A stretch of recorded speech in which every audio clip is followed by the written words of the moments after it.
the first Sangam period. During the first Sangam period, if you can see this, the Indian map, the area, if you see Sri Lanka and Tamil Nadu was well connected. There was no way you can say that Sri Lanka was separated from the southern peninsula.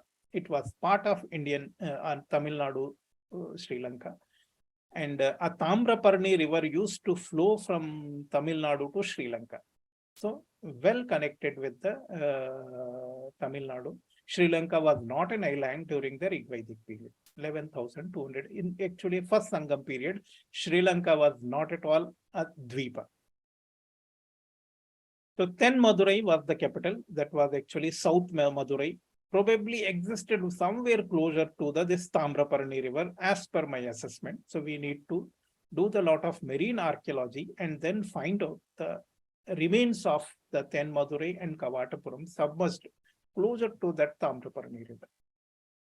And according to the tradition, total 89 Pandyan kings reigned, and the first king was Kayasina Valudi, and last king was the Kadungan as per the details given by Nakira.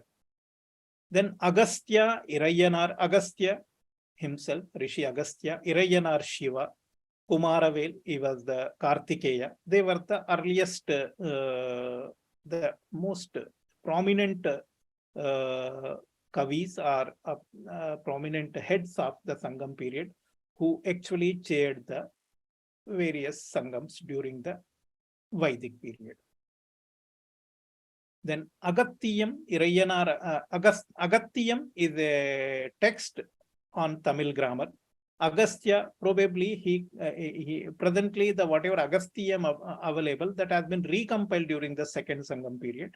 But originally the whatever the grammar of Tamil language was written by Rishi Agastya. And Irayana Ragapural, this text was written by Shiva. Then there is another text, Puram 2. This is Mudinagaraya. He was another very famous poet of first Sangam period. And this is the reason, I don't know when this was written. The dating, we need to do more research on. This Puram 2 was written by Mudinagaraya. And this, according to the tradition, this is the most oldest Tamil poem available today. Then Tenumadurai submerged by sea around 6826 BCE. At that time, still Sri Lanka was not an island.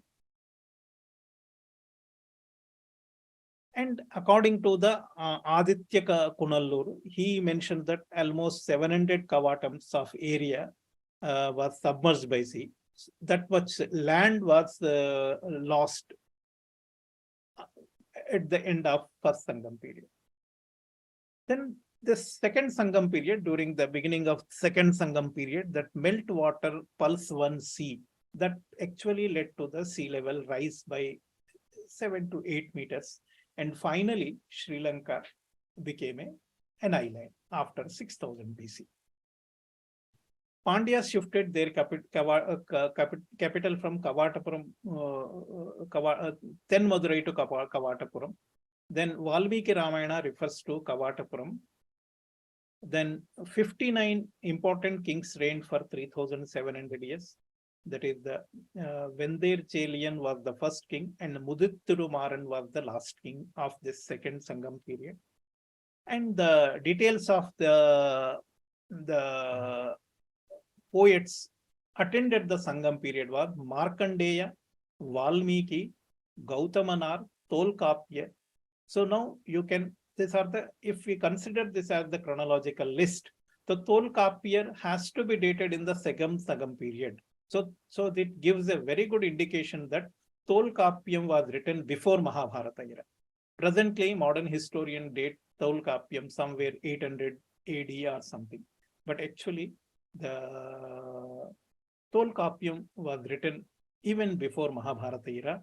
I can say after Ramayana era, maybe few hundred years later. So we can say that Tolkapyam was written at least around 5000 BC. So 5500 BC, we can make it.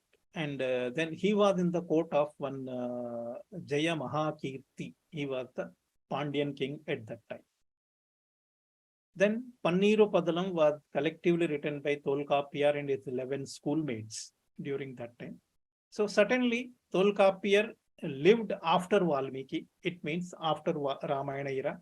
According to my chronological dating, Ramayana occurred 5677 to 5577 BC. That was the last century of Treta Yuga. So therefore, Tolkappiyam has to be dated after 5500 BC.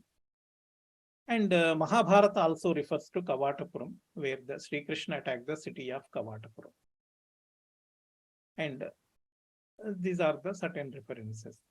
Now the third Sangam period, it is actually lasted 1850 years. And this third Sangam period begins from the shifting of Pandyan capital from Kavatapuram to modern Madurai. And it was actually a massive tsunami, and the Kavatapuram was suddenly submerged. It is not a gradual. The Ten Madurai was gradual submergence. This was the reason why Ten Madurai was protected by very thick walls. The Pandyan kings built walls to protect the city, but they could not protect it. But Kavatapuram was suddenly submerged, so there was no other option for the Mudittirumaran, the last king of second Sangam period. He shifted to Kavatapuram. This is the reason Mudittirumaran is not only the last king of second period, but also the first king of the third Sangam period. Then the 49 kings reigned during this period, 1800 years. Then Ukkiru Peruvalidi, he was the last king of third Sangam period. And so this is not clear how third Sangam period ended. But according to my assumption is that Karikala Chola, because Cholas became very powerful after Karikala Chola. Probably that ended the supremacy of the Cholas, the Pandyan kingdom.